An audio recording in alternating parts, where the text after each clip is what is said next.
Welcome to the Renault Avantime, my Avantime. I've had this car nearly 8 years. I've always wanted one since it came out in 2002, and here's the proof. I'm going to talk about my ownership experience in another video, but I'm going to talk about the car in this one. There's so much to talk about. Where do I start? Well, I'm going to start at the beginning, the history that created the car.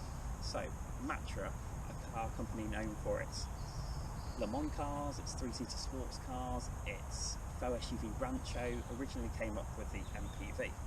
Renault took on that concept and turned it into the Espace, and Matra produced the first 3 generations for Renault.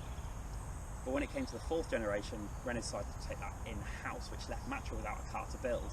As I understand, Renault had an obligation to Matra, so a decision was made to build a car based on the Espace 3.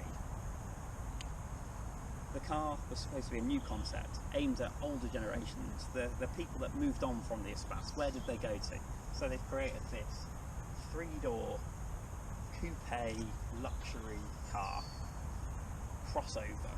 It was first shown at the Geneva Motor Show in 1999 as the coupe Espace concept, and arrived in Europe late 2001, early 2002 as the Avantime. Avant in Francais means before, and time in Anglais means time. So, Avantime, ahead of its time. And it really is. Just take a look at it.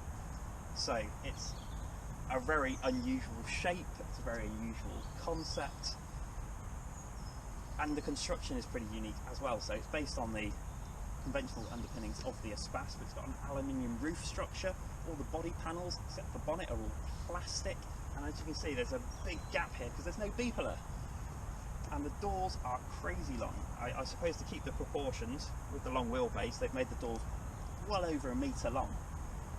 But to improve access, to stop the doors opening crazy far, they've created this double hinged setup. The only production car, as I understand, with this setup. And that means the doors open outwards and forwards, so the door opens more parallel to the car. It means getting in is very easy, into the back and into the front if you walk along the door. But they don't actually open that much further than a conventional door. They are crazy heavy, those doors. The engineering that's gone into them is just unbelievable, as has the whole structure of the car. The amount of stiffness in this structure is unbelievable because the roof opens as well, and look how big this opening is. It really is something else. It didn't sell particularly well for Renault. After about 18 months, Matra went bust. Sales were not very good. About 8,500 were built in total. 450 of those came to the UK in right-hand drive. So it means it's a very rare car. In fact, I think I read somewhere that each car cost Renault £100,000, which is well over sort of mid-£20,000 3 Series coupe money that it was being sold for.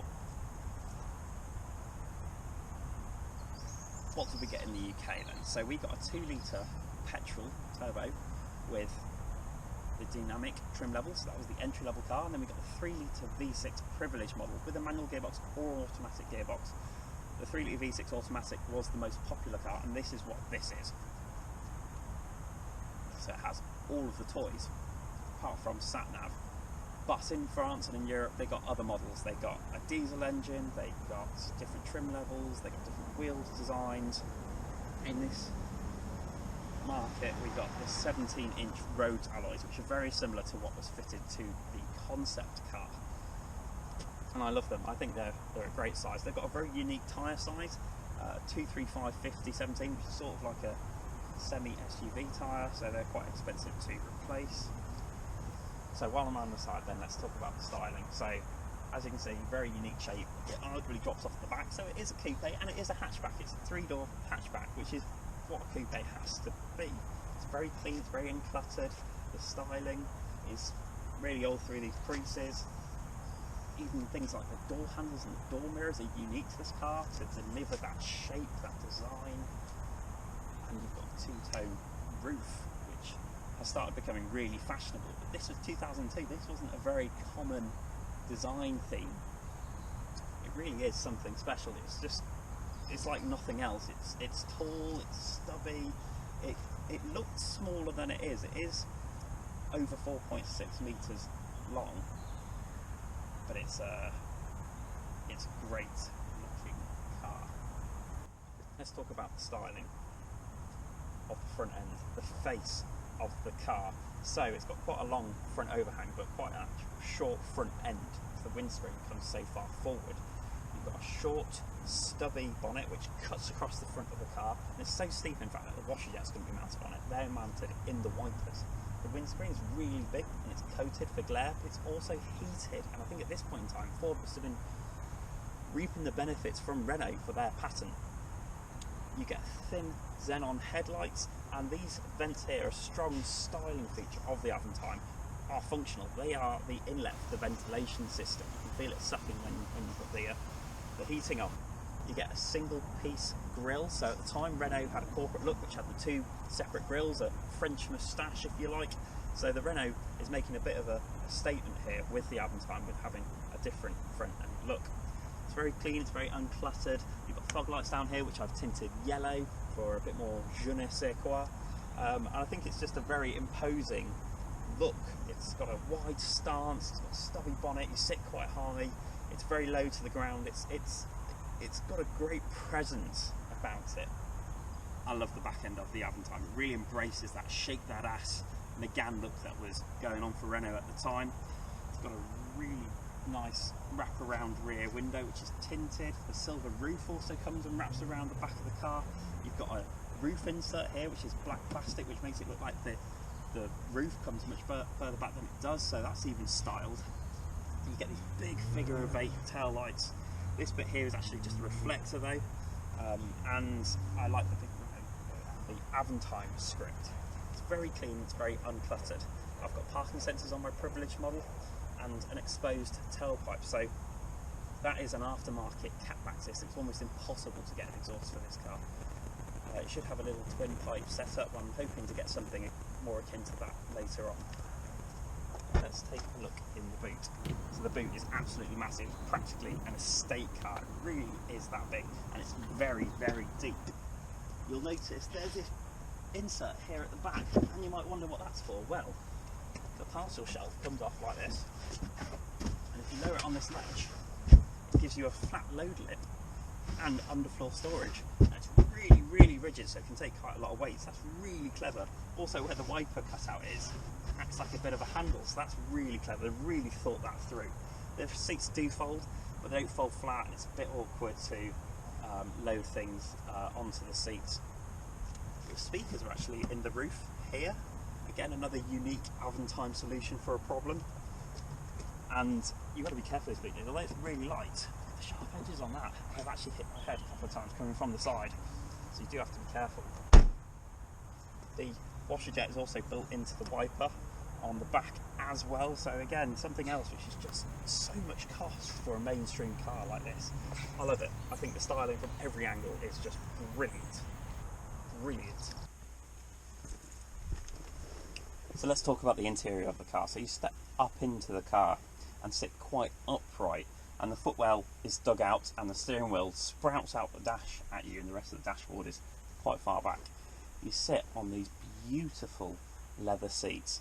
They're full leather on the privileged model, either beige or in black, or if you have the expression packs, they have colour-coded inserts, and the seatbelt is integrated, and the actual leather is supplied from Bridge of Weir, which is the same supplier that luxury brands like Aston Martin and Rolls-Royce have used. So they are really lovely, and they're so comfortable, and really are. Despite sitting quite upright, you can actually lift the seat up. I'm actually in its lowest position right now. For some reason you can lift it much higher, so you're pretty much in the roof, and despite that you still have headroom, amazingly, so there's lots of space up front. You've also got an electric blind for the roof, and this is where the rest of the buttons are as well, for the roof and the windows. And you just have such a great commanding seating position. You can't see the bonnet at all, but it's just wonderfully comfortable and with lots of space. I'm not sure I can say the same about the back, however. So again, you get lovely leather seats, and with the window down and with that massive door, getting into the back is actually really easy. And once you're in the back, headroom is a little tight, but it's okay. The issue you have is that the floor is much higher and you can't put your feet under the seat. which means you don't have a lot of foot room. At the moment I'm having to sit with my feet angled, and my seat is actually quite far forward. The passenger seat is much worse, and because of that high floor, your thighs aren't supported by the seat. They are much elevated off the base of the seat. You do have an armrest back here, which is very nice, and you get the glass roof effect, but the blind in the back here is manual. You get some cup holders, which are super shallow and super useless. They don't hold much, they're very small, and they're easy to knock over, but they are the only cup holders in the whole car. It took me about a year to realise there is electric window switches back here, because they're right down the side of the seat, very hard to get to. But you get such a wonderful view here, you're just so, you know, part of the experience. It's such a social place to be. You've got arguably a better view because you can see out the front roof, you can see out the side. It's like being on some sort of like safari bus or something. You just get so much visibility back here, and arguably sitting higher you can see over the front seats. So what a wonderful place. And obviously the lack of a pillar and the window coming all the way down, and being a proper window going all the way up as well, doesn't cut off. You can just see out perfectly. It's wonderful. There's actually a little lever down here as well to push the seat forward. The seats are really heavy, so they do slide back very easily. Okay, let's talk about the interior design, because I think the dashboard in here is one of the most unique places ever. So it's very low, it's very flat, it's very minimalist, if you like, very modern actually.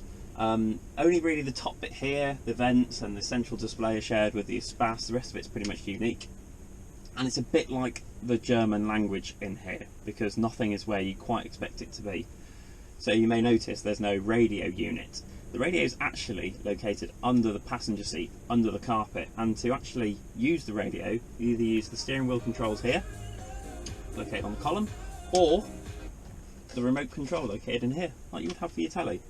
So uses for private parts. There you go. So it also lights up as well, which is quite nice. The climate controls are up here on a pod. The temperature control for the passenger is over there because it's got dual zone climate control. So that means the middle is very minimalist. The actual main glove box is actually here. This is lockable, and it's also where you'd find the trim level badge, privilege. It's not on the back, it's not on the side, it's not written on the dashboard, it's not written anywhere else but here. That is very unique, but it's also quite a nice little surprise when you lift it up for the first time. It's also very deep here, very big. It's all flocked, which is very nice. This is a little glove box as well, but it's more just a little storage area. You've got your lock and wall nut there as well. And there's only really three main buttons here: the demist, the hazard lights, and the buttons to stop the rear windows being used. The jack, instead of being in the boot, is under the rear seat squab, and everything else is sort of hidden. So the CD changer is under here, which is quite nice. This is actually a little drawer that opens, and again everything's flocked, everything's damped. You know, look how softly that closes. It's just beautifully thought out in here, and I love this colour scheme. It's this sort of beige, it makes it feel really nice and light in here. This is beige on all the standard cars, but on the expression packs again you could get these coloured to match the inserts on the seats. And just look at the field of view I've got as well. You sit quite far back and you've got this window ahead of you, so you just get this fantastic, almost like 180 degree view. It's brilliant. And in terms of technology and features I've got in here, so I've got the auto change as I mentioned, I've got cruise control, I've got automatic wipers, I've got the dual zone climate control, digital display, auto dimming mirror. So it's relatively nicely spec'd, and I've also got folding mirrors on my privilege model as well. There's a couple of more buttons down here by the handbrake, the ESP button, the locking button, but overall it's very minimalist, and I love it for that. I think it adds to that sort of relaxed nature of the car. It does have a few flaws. So the centre vents only blow cold air, they're not connected to the heater matrices. I believe that's because of a packaging challenge they had with getting the pipe work and ducts to it. The horn is located on the end of the stalk and also on the steering wheel. I guess they've maybe taken them from 2 different cars, and yeah, so it's just got 2 horns that work. The cruise control buttons on the steering wheel don't illuminate, which is annoying, so you can't quite see them in the dark, although you get used to where they are. But it's just beautiful in here. The quality of the materials is nice. It's really thick carpet. This is all rubberized plastic, which over time sort of gets a bit sticky and doesn't age that well. This is all padded. This is aluminium trim. It's just beautiful. It's just such a nice design and nice selection of materials as well. It just feels really expensive in here. I really like it. And you know, I like how this is tiered, so it sort of breaks up all that space that you have. You can't see the bonnet at all when you're driving, so you have absolutely no idea where the front end is. It's actually a lot closer than you think it is, because by the time you get to the windscreen, you're most of the way to the front of the car. And in terms of the digital display, you've got your speedo, you've got your fuel gauge, which I refer to as the overtake counter, because this car isn't very good on fuel. It does the low 20s to the gallon, and in my experience, every time I do an overtake on a car on an A road, I lose a bar of fuel, so I get about 9 overtakes to a tank. So temperature gauge, this is where your cruise control is, and you get this separate little window here which shows your time and your temperature, unless the car is desperate for fuel, and that only shows a fuel pump. So you know, that's another incentive to get the car refueled, because you can't tell the time. And there's a little rev counter hidden here, like on my Citroen, directly in front of you. And in terms of ergonomics, it's not the best, because I'm sort of sat in my driving position here. Everything is a bit of a reach. I'm sort of like, get out of my seat. It's like being at home, where you know, you have your remote control for the TV, but if you want to go and get your drink or something, you've got to get up. You've got to get up to move the vent. So everything's a bit too far away for me. But when I'm just cruising along, it's just such a great driving position. The armrest is really high. There's also storage in here as well, and this slides. And the gear lever is really close to hand, and the window switches are on little pods here, so that makes them quite easy to get to. So it's overall a really, really good design. I think you'll be surprised by how expensive and special this feels for a Renault. Absolutely adore it. Okay, so let's start with the basics. I've got a 3-litre V6 engine up front, front-wheel drive, 5-speed automatic gearbox with 210 horsepower and 280 newton-meters of torque, which doesn't sound like a lot nowadays, but it's a good fit for this car. I've got McPherson strut front suspension and a twist blade rear axle, which is inherited from the Spas. That rear axle's quite basic, but it delivers a good 7-seat package, so that's why the car's got it. On a fast flowing country road like this, the Avantime's not too bad. It's quite fun to drive. There's not a lot of roll. The suspension's quite a bit lower and stiffer than a Spas, which probably isn't the best benchmark to start with. But it, you know, holds on pretty well. The steering's pretty nicely weighted, but it's very vague. There's quite a lot of play in it as well, so you've got to almost preload the steering when you come to a corner before then anything happens, and even then you don't know where the wheels are pointing. I do find that on these tyres in particular, these Falcons, quite a bit of understeer, and it's very gentle when it lets go, and you don't quite know its source of letting go, but also you don't quite know how much lock you've got on at the time, so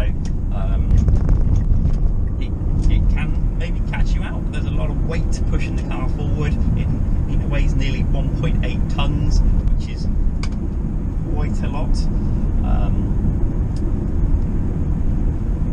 The suspension, being a bit stiffer, isn't the most comfortable. It gets quite upset over rutted roads, potholes, drains. It can become quite crashy, despite most of the suspension components being new on this car, which is a bit of a shame. But on smooth roads, like you'd find in France, it's really comfortable and settled, which is great. There you go, it's a bit crashy then on that bump. And on twisty roads, the suspension can get quite overwhelmed with the cars diving onto the front wheels. You really feel the weight transfer, and that's really apparent when you're braking as well. The brakes are good and they're strong, and it does bring the car to a stop, but they feel like they're struggling with the weight. It feels like there's not much more in reserve. I do think they're a bit undersized. Let's talk about the engine then. 3 litre V6, shared with Peugeot, using the 406 Coupe, related to the one in the Clio V6. It sounds pretty nice, and it's got quite a healthy slug of torque. It's a nice engine, and it sounds quite nice when it's loaded at low revs, but at high revs it sounds a bit thrashy, if you like, a bit strained. It does redline at 6,200 RPM, which isn't a lot. But the biggest issue with this car is the gearbox. 5-speed automatic, it hasn't aged particularly well. I don't imagine it was like this when it was new, but I have owned the car for nearly 8 years and I don't remember it being much better. So I wouldn't say it's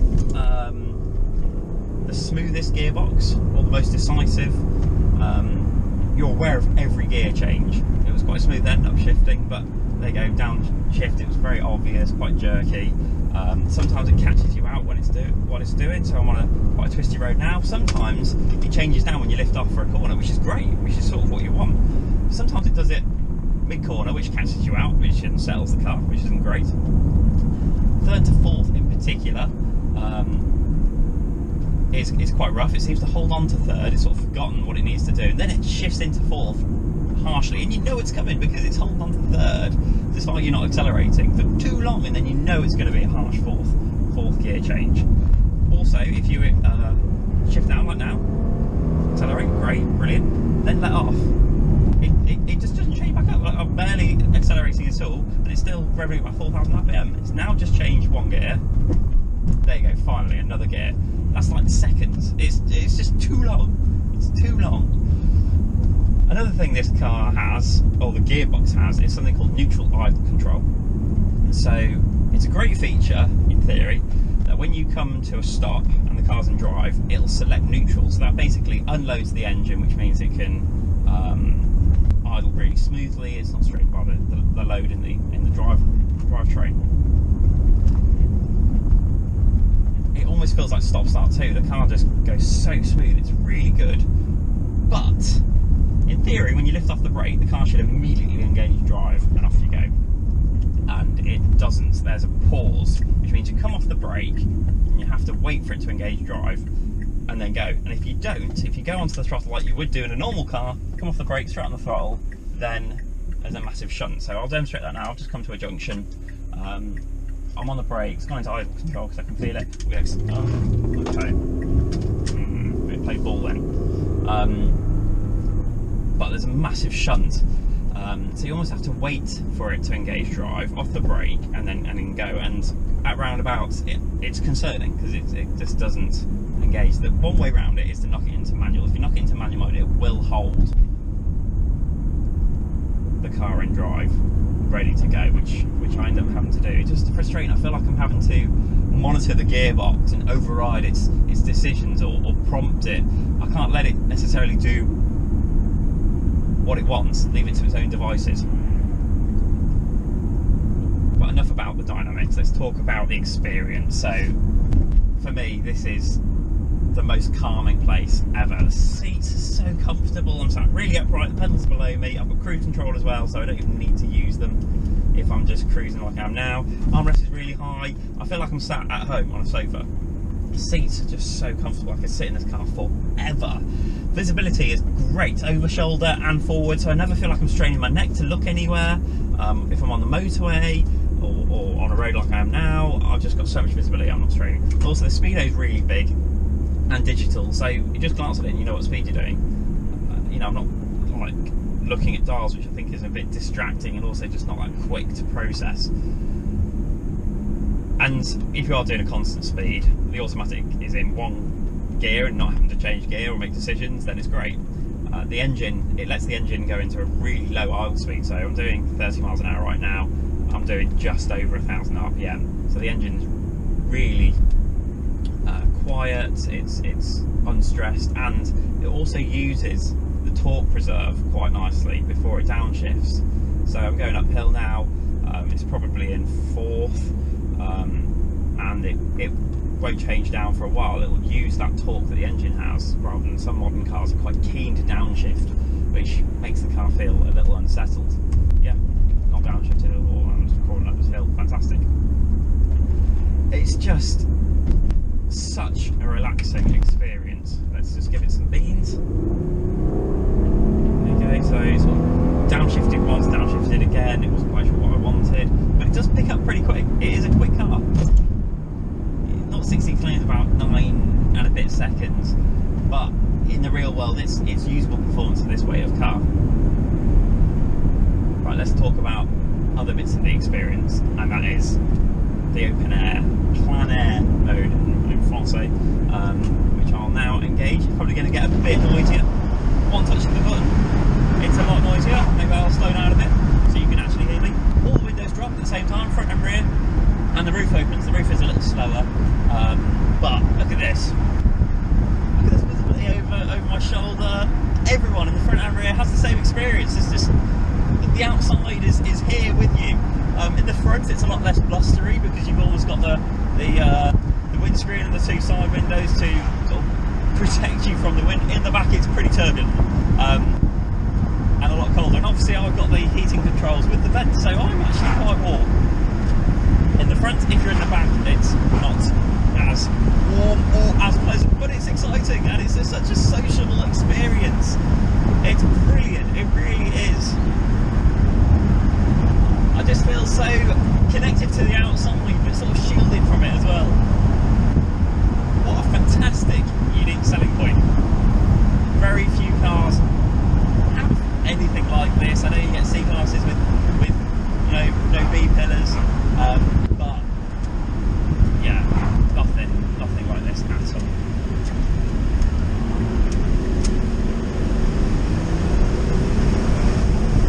Maybe hear the engine a bit better as well. It's quite nice. I'm going to close it up so you can hear me. Because of safety, I've got to hold the window, the button, to close everything. Although you can close the roof on its own button automatically, independently. So overall, you know, the car has aged, and at this age, every car's probably a bit different, depending on what tyres you've got on it, depending on how new all the suspension components are and how well maintained your engine is. I think mine's a relatively good example. It probably handles better than you think it will. It doesn't roll as much as you would expect. On Britain's rutted roads, it's not very happy, but I can imagine in the Alps or you know, Europe, where they have much smoother, fast flowing roads, it's probably quite a lot of fun. I do wish I had the manual gearbox, I really do. It's a shame that I did want the V6, and I did want it in the privilege spec, which only comes with the V6 because you have all the extra niceties that I mentioned earlier. So it's a compromise. In theory, it should suit the car better, but I just think, you know, Asian are so kind to automatic gearboxes. Sorry, maybe over the ventilation system, which is a little noisy. But yeah, just what an experience. There's just nothing like it at all. I feel so calm when I'm driving this car, so relaxed. I drive slower and less erratically. I'm saying I drive erratically normally, but I just feel just so calm. It's just such a calming place to be. And I love going on road trips with my friends in it because it's just so sociable. Everybody's having a good time. Everybody remembers their time in an Avantime.